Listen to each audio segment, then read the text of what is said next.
Hello दोस्तों, नमस्कार। आप सभी को Zoom study centre by Mukesh का कोचिंग में आप सभी का स्वागत है।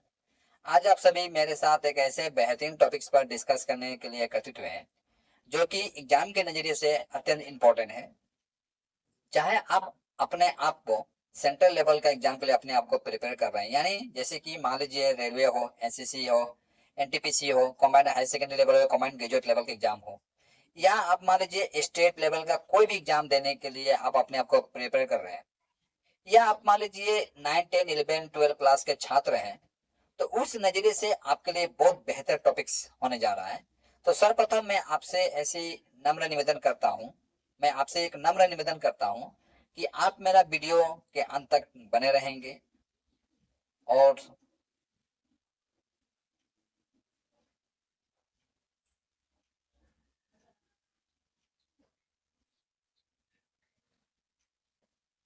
हेलो दोस्तों, नमस्ते। आप सभी को जो मैं स्टडी सेंटर बाय मुकेश का कोचिंग में आप सभी का स्वागत है। आज आप सभी मेरे साथ एक ऐसे बेहतरीन टॉपिक्स पर डिस्कस करने के लिए एकत्रित हुए हैं जो कि एग्जाम के नजरिए से अत्यंत इंपॉर्टेंट है। चाहे आप सेंट्रल लेवल के एग्जाम के लिए तैयारी कर रहे हैं, जैसे कि मान लीजिए रेलवे हो, एसएससी हो, एनटीपीसी हो, या कॉम्बाइंड हायर सेकेंडरी लेवल के एग्जाम हो, या कॉम्बाइंड ग्रेजुएट लेवल के एग्जाम हो,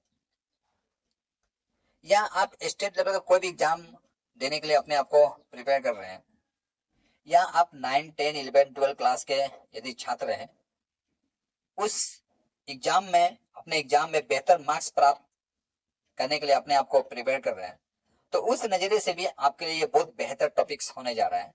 तो सर्वप्रथम मैं आप सभी से यह नम्र निवेदन करता हूं कि आप मेरा वीडियो के अंत तक बने रहिएगा और वीडियो स्किप करके मत देखिएगा, क्योंकि वीडियो स्किप करके देखते हैं तो जाहिर सी बात है कुछ तथ्यों से आप वंचित हो जाएंगे, जो कि एग्जाम पॉइंट ऑफ व्यू के नजरिए से देखा जाए तो कहीं से भी उचित नहीं ठहराया जा सकता है।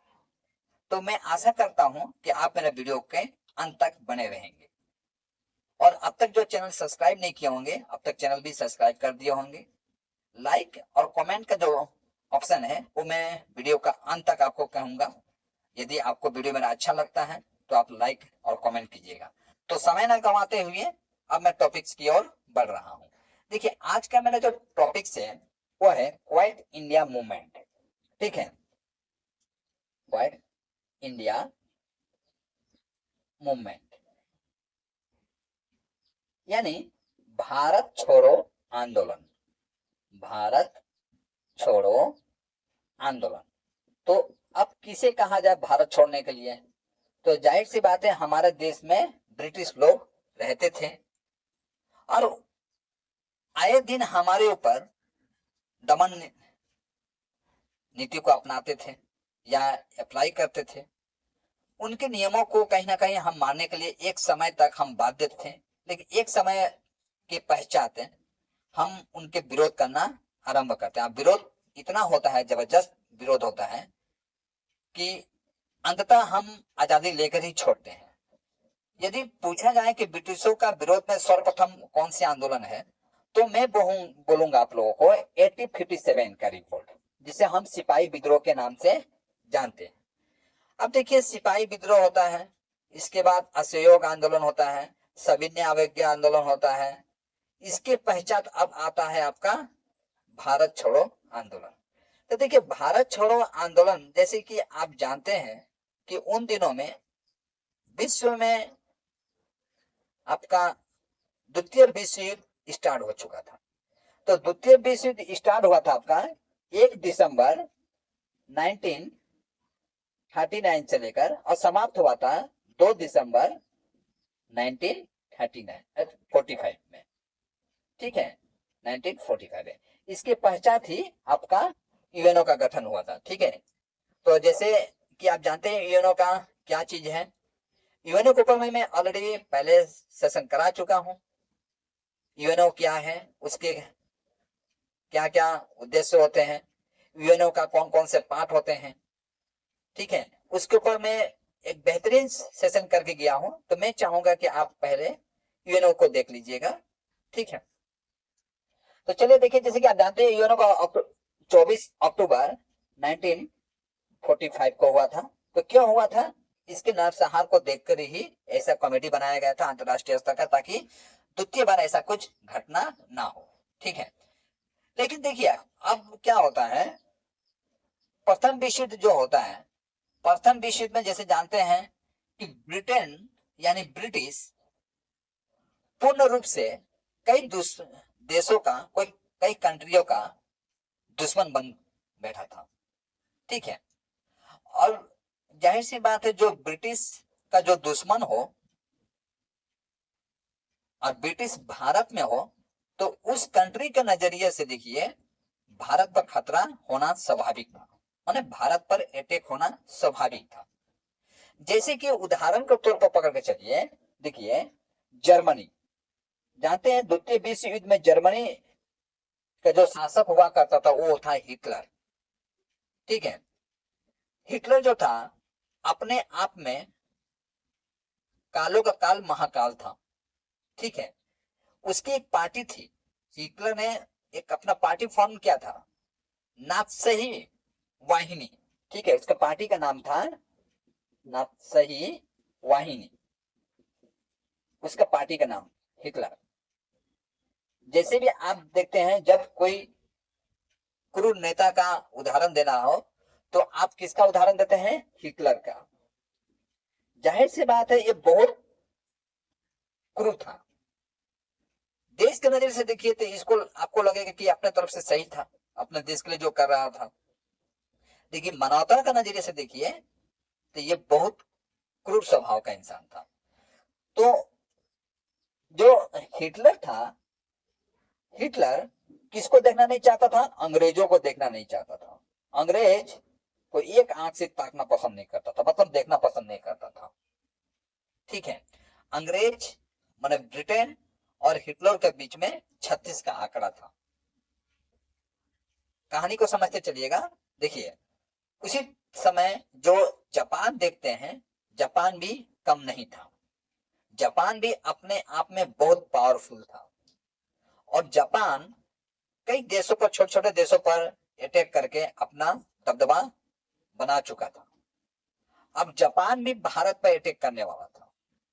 ऐसी कंडीशन में देखिए जो हमारे बुद्धिजीवी जो हैं वो समझ जाते हैं यदि ब्रिटिश का विरोध हम लोग नहीं करेंगे तो जाहिर सी बात है ब्रिटिश का दुश्मन कौन है? हिटलर। और एक निकल गया जापान। ठीक है, ये दो दुश्मन निकल गए, हिटलर और जापान। तो जाहिर सी बात है हिटलर जो जर्मनी से है और जापान जो है, दोनों क्या करेंगे? किसके ऊपर अटैक करेंगे? अंग्रेजों के ऊपर में। और अंग्रेज जहां है वो कौन सा देश है? भारत। तो अगर ये अटैक करेंगे तो भारत को भी नुकसान होगा, स्वाभाविक बात है। तो ऐसे समय में जो हमारे देश के जो बुद्धिजीवी थे उन्होंने क्या करते हैं? ब्रिटिश का विरोध करना स्टार्ट कर देते हैं। ठीक है, अब ब्रिटिश का विरोध करने का कारण भी था कि देखिए ब्रिटिश का विरोध करने का कारण, मूल कारण यह था कि प्रथम विश्व युद्ध में हम लोग साथ दिए थे, नो डाउट प्रथम विश्व युद्ध में हम लोग ब्रिटिश के साथ दिए थे, लेकिन क्यों दिए थे? हमारा भी कुछ एक निजी स्वार्थ था। क्या स्वार्थ था? हमारे देश के जो बुद्धिजीवी थे, जैसे कि महात्मा गांधी को पकड़ के चलिए, वो मानते थे कि यदि हम ब्रिटिश का साथ देते हैं तो लड़ाई के पश्चात ब्रिटिश खुश हो जाएगी और भारत को हम लोग क्या करेंगे? हम लोग भारत को आजाद करने का प्रस्ताव रखेंगे, ब्रिटिश खुश होकर हमें आजाद कर देगी। लेकिन ब्रिटिश जो थी वो थी सियाल बुद्धि। ठीक है, वो अपने फायदे का छोड़कर कहीं दूसरी का फायदा सोचती तक नहीं थी। तो जैसे कि आप जानते हैं कि 1914 में फर्स्ट वर्ल्ड वॉर हुआ था और 1919 में जाकर सेकेंड वर्ल्ड वॉर समाप्त हो गया। तो उस समय में महात्मा गांधी भारत के युवाओं को मोटिवेट करते थे कि आप जाके ब्रिटिश सेना के साथ लड़िए, लेकिन ब्रिटिश तो आजाद करती नहीं है। अब सेकेंड वर्ल्ड वॉर होता है तो जो ब्रिटिश जो थी वो पुनः महात्मा गांधी के पास आती है कि इस बार आप भारतीय सेना को एक बार हमारे साथ लड़ने को कह दीजिए। लेकिन महात्मा गांधी तब थोड़ा उग्र हो जाते हैं, अब बोलते नहीं मैं नहीं करूंगा। और एक बात और है कि महात्मा गांधी के ऊपर में थोड़ा एक पॉलिटिकल प्रेशर भी था जो हमारे देश के जो नेता थे जो गर्म खून वाले थे, उदाहरण के तौर पर पकड़ के चलिए आप पंडित जवाहरलाल नेहरू या सुभाष चंद्र बोस, ऐसे जो नेता थे वो नेता बोलते नहीं हम लोग तो साथ दिए थे, पहला विश्व युद्ध में हम लोग साथ दिए थे, लेकिन हमें मिला क्या, इसलिए हम लोग द्वितीय विश्व युद्ध में हम लोग तब तक साथ नहीं देंगे जब तक हमें आजाद नहीं कर दिया जाए। यदि हमें आजाद कर दिया जाता है तो हम क्या करेंगे, निश्चय ही हम ब्रिटिशों के साथ लड़ेंगे। वैसे समय में उन दिनों में जो ब्रिटेन का जो वायसराय थे लॉर्ड लिंगथिंगो, ठीक है, उनका नाम था लॉर्ड लिंगथिंगो। ये क्या करते हैं, भी सोचे समझे या भारतीय जो कांग्रेस पार्टी थी, भारतीय कांग्रेस पार्टी से सलाह मशवरा तक नहीं करते हैं, ठीक है, और यह घोषणा कर देते हैं कि भारतीय सेना ब्रिटिशों के साथ लड़ने वाली है। अब जाहिर सी बात है ये घोषणा होगा तो जापान और हिटलर क्रोधित हो जाएंगे। अब ये अगर जापान और हिटलर क्रोधित हो जाएंगे, बमबारी करेंगे तो हमारा भी नुकसान होगा। तो ऐसे समय में जो कि जानते हैं कि कुछ कुछ प्रांतों में हमारा इलेक्टेड मिनिस्टर हुआ करते थे, माने चुनाव के माध्यम से जीत कर वो अपना क्षेत्रीय अंचल को चलाते थे। डोमिनियन स्टेट कहा जा सकता है या डोमिनियन प्रांत कहा जा सकता है, पूर्ण रूप से तो हम आजाद थे नहीं। तो ऐसे समय में क्या होता है, हमारे जो कांग्रेस मंत्रिमंडल थे, ठीक है, कांग्रेस मंत्रिमंडल इस्तीफा देते हैं, रिजाइन दे देते हैं कि हम लोग मतलब विरोध में। कब होता है वो साल 1939 में। 1939 में कांग्रेस पार्टी क्या करती है, रिजाइन दे देती है। और जब ये 1939 में कांग्रेस पार्टी रिजाइन दे देती है, ठीक है, इस समय में आप देखेंगे सुभाष चंद्र बोस का जो एक्टिविटी है देश के प्रति वो थोड़ा उग्र था, क्योंकि सुभाष चंद्र बोस नरम विचारधारा के नहीं थे। उनका विचारधारा था कि देखिए देश आजाद करना है तो सिर्फ हम अहिंसा नीति के माध्यम से नहीं देश को आजाद कर सकते हैं, हमें कहीं ना कहीं हिंसा को उतरना पड़ेगा, ठीक है। तो ऐसे समय में 1939 में क्या होता है, कांग्रेस मंत्रिमंडल जो थे वो सारे रिजाइन कर देते हैं। और आपका 1940 में गांधी जी 1940 में गांधी जी व्यक्तिगत सत्याग्रह स्टार्ट करते हैं। क्या, व्यक्तिगत सत्याग्रह। व्यक्तिगत सत्याग्रह स्टार्ट करते हैं। व्यक्तिगत से मतलब निजी तौर से अपने आप को आपको लगता है तो आप विद्रोह कीजिए। देखिए व्यक्तिगत सत्याग्रह में यह था, उसमें गांधी जी ने दिल्ली चलो का नारा दिया था कि माने अब हम लोग रुकने वाले नहीं हैं, अब हम लोग दिल्ली तक चलेंगे। वैसे समय में आप देखिए जो ब्रिटेन था, ब्रिटेन में कोलिशन गवर्नमेंट था, एक कंजर्वेटिव पार्टी थी और दूसरा था लेबर पार्टी, ठीक है। कौन कौन पार्टी थी, एक कंजर्वेटिव पार्टी और दूसरा थी लेबर पार्टी। तो जाहिर सी बात है कंजर्वेटिव जो पार्टी थी वो कहीं से भी अपना सीमा का विस्तार में कुछ भी कमी नहीं रखना चाहती थी। मतलब यूं कह लीजिए कहीं से भी भारत को आजाद देने के सपोर्ट में नहीं थी कंजर्वेटिव पार्टी। और वहीं लेबर जो पार्टी थी वो भारत का साथ देना चाहती थी, मतलब उसका थोड़ा भारत के प्रति थोड़ा नरम रवैया था। अब कंजर्वेटिव पार्टी के जो प्रधानमंत्री थे वो थे विंस्टन चर्चिल। देखिए ये सब इंपॉर्टेंट टॉपिक से स्टार्ट हो रहा है। हाँ, विंस्टन चर्चिल, यहाँ से परीक्षा में पूछा जाता है कॉम्पिटिटिव लेवल एग्जाम में। भारत छोड़ो आंदोलन के दौरान, ठीक है, आपका ब्रिटेन का प्रधानमंत्री कौन था, तो विंस्टन चर्चिल। ये वही विंस्टन चर्चिल है जिन्होंने गांधी जी को अदनंगा फकीर कहा था या देशद्रोही फकीर कहा था।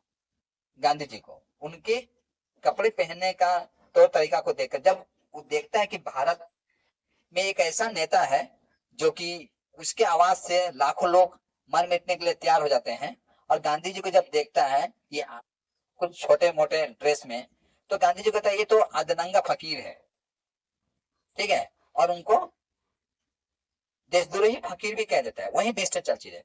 तो विंस्टन चर्चिल क्या थे उस समय में? देश का प्रधानमंत्री थे, मतलब ब्रिटेन का प्रधानमंत्री थे। अब देखिए, ये तो जाहिर सी बात है, विंस्टन चर्चिल जो है अपना जो सीमा का जो विस्तार हो रहा था, क्योंकि ब्रिटिश क्या कर रही थी, हर छोटे छोटे प्रांतों को जीतकर अपने अधिकार में ले रही थी। तो वो अपना सीमा का विस्तार में कहीं से भी कमी नहीं रखना चाहता था। ऐसे समय में एस्टोफर्ड क्रिप्स है ना, एस्टोफर्ड क्रिप्स आता है, फोर्ट क्रिप्स। देखिए एस्टोफर्ड क्रिप्स क्या होता है, देखिए एस्टोफर्ड क्रिप्स जो है एक कमेटी होता है, ठीक है, एक ऑफिसर होते हैं, इन्हीं के देख रेख में एक कमेटी फॉर्म किया जाता है, बनाया जाता है और भारत में भेजा जाता है। तो भारत में जो भेजा था, इनका मूल उद्देश्य था, इसको क्रिप्स मिशन के नाम से जाना जाता है। इनका मूल उद्देश्य था, 1942 की घटना है, इनका मूल उद्देश्य था कि भारतीयों को मिला जुलाकर युद्ध में शामिल करना। भारत तो न्यूट्रल था, भारत शामिल होना नहीं चाहता था। भारत अपने ही देश में गुलाम था, तो दूसरे के देश में क्या लड़ने जाए, जाहिर सी बात है। तो ऐसे समय में भारत साथ नहीं देता है ब्रिटिश का। लेकिन कुछ कुछ देश जो है भारत के प्रति सिंपैथी रखते हैं, ऐसा नहीं कि सिंपैथी नहीं रखते हैं। अब देखिए, अब क्रिप्स मिशन जो था, जो 1942 आता है, हमारे गांधी जी को या कुछ बुद्धिजीवी होते हैं उनको भी मनाने का अपने तरफ से हर संभव प्रयास करता है। लेकिन गांधी जी भी इस बार थोड़ा उग्र हो जाते हैं। जो अहिंसा परम नीति को मानते थे, इस पर गांधी जी भी कहीं ना कहीं उग्र हो जाते हैं। उग्र कहने का मतलब थोड़ा अपना जो क्रांति कर रहे थे उसमें थोड़ा बहुत परिवर्तन लाते हैं। और गांधी जी उन दिनों में आपका बंबई में एक अधिवेशन बुलाते हैं, ठीक है। उस अधिवेशन में गांधी जी बोलते हैं, आप भारत छोड़ो, ठीक है, अब हम आपसे ना सविनय अवज्ञा आंदोलन करने वाले हैं आपके समूह, और ना ही अहिंसा आंदोलन करने वाले हैं, ठीक है। अब आप क्या कीजिए, भारत छोड़िए। और देखिए भारत छोड़ने के कारण भी था, क्योंकि गांधी जी जो इस स्लोगन को देते हैं, इसके पीछे कारण भी था। देखिए कारण क्या था, यदि कारण पूछ दिया जाए कि ऐसा क्यों किए गांधी जी ने, तो पहला कारण आप पकड़ के चलिए, जापान भारत पर आक्रमण करना चाहता था, मैंने धमकी दे दिया था। जापान भारत पर आक्रमण का धमकी दे चुका था, भारत पर आक्रमण का धमकी दे चुका था, ठीक है, पहला पॉइंट।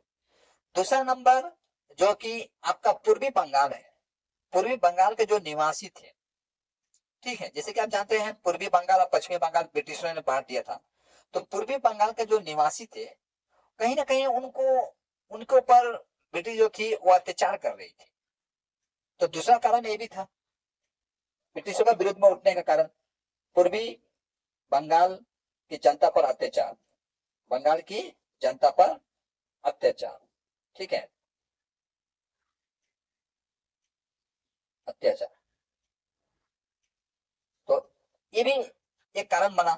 और दूसरा नंबर, ब्रिटिश द्वारा भारत को तथा भारत को ब्रिटिश जो थी, भारतीयों के मन में असुरक्षा की भाव पैदा कर रही थी, ठीक है, असुरक्षा की भाव पैदा कर, ठीक है, ऐसे समझिए, असुरक्षा की भाव पैदा करना, भाव पैदा करना। जाहिर सी बात है ब्रिटिशों का जो रवैया था उतना अच्छा नहीं था।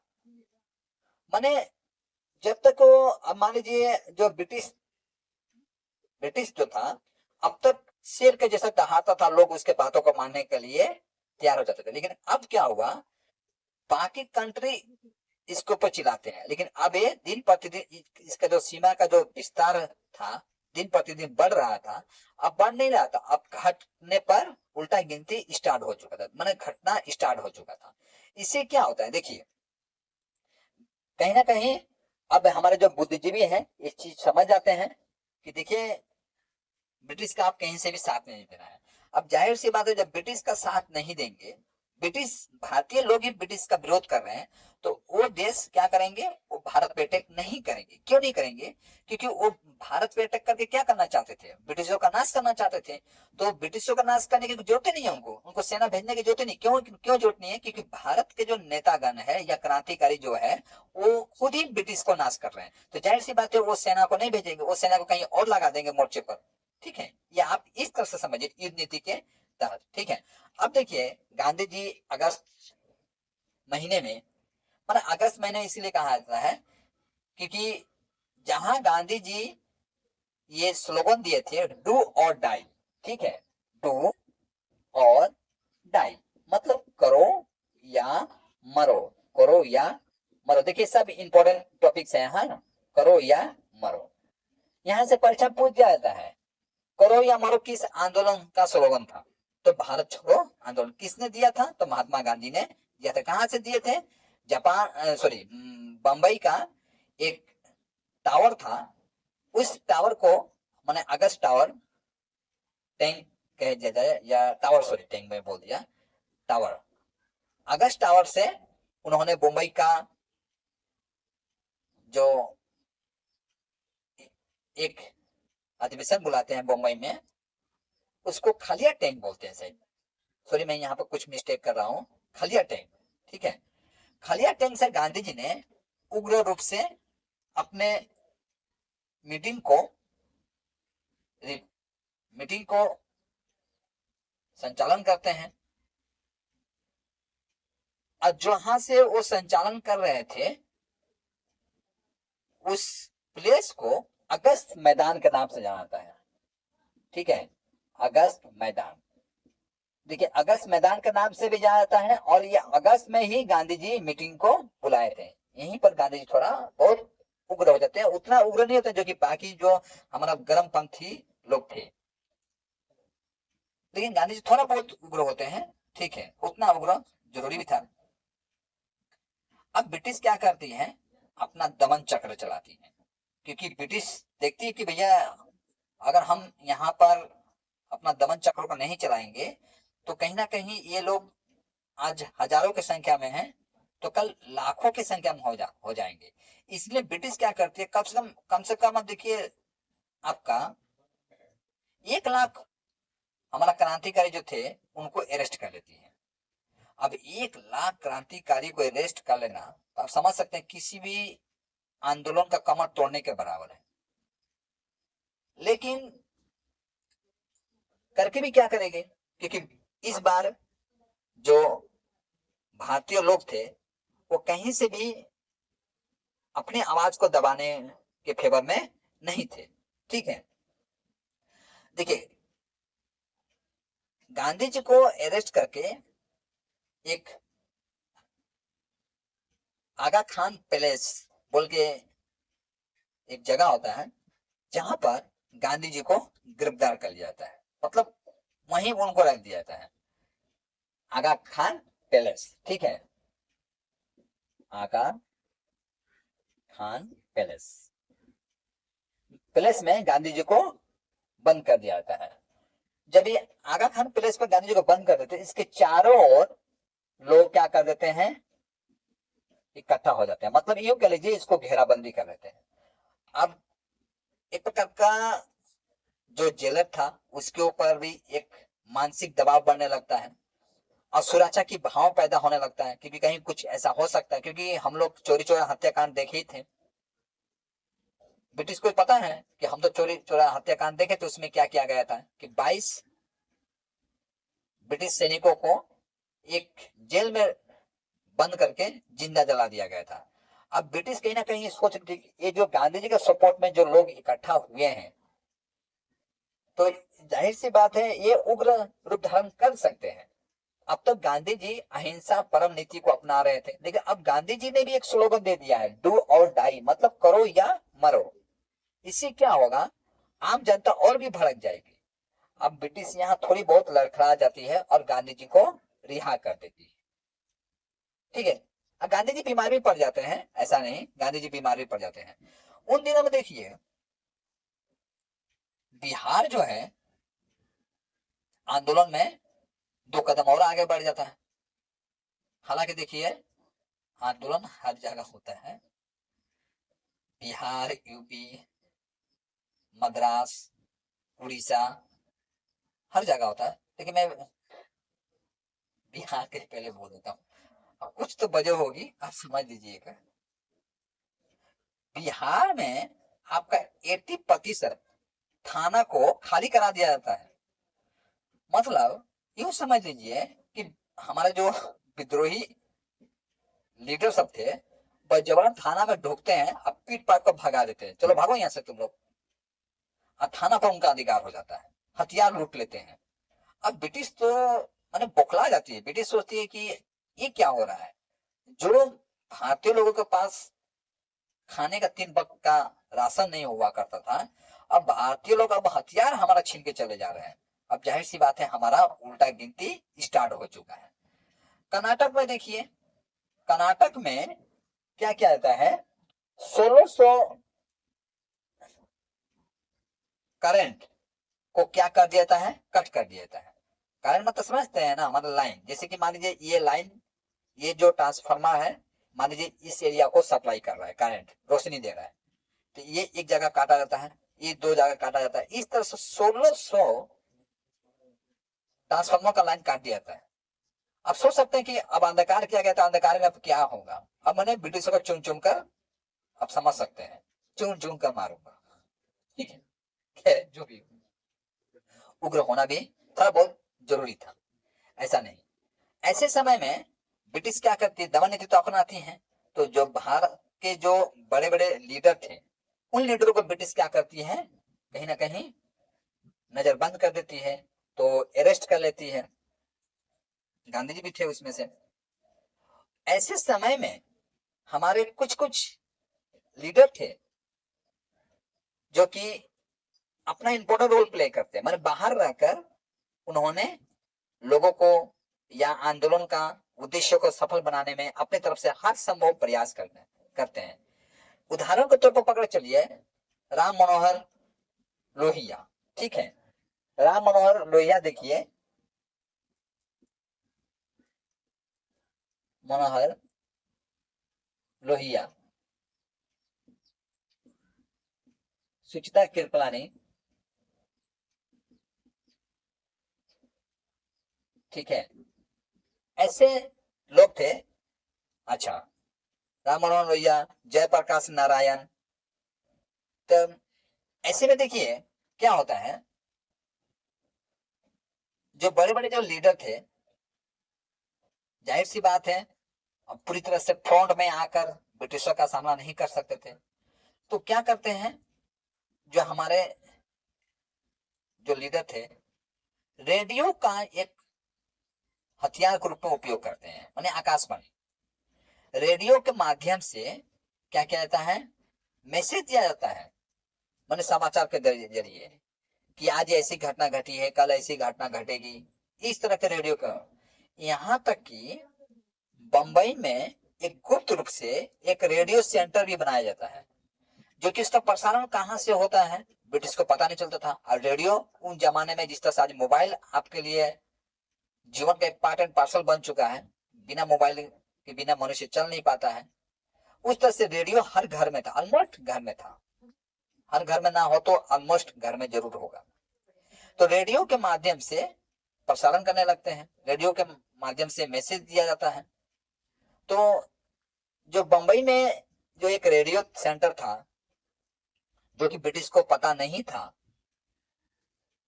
तो ब्रिटिश उसे अंत तक खोज लेती है और कहीं ना कहीं उसको नष्ट भी कर देती है।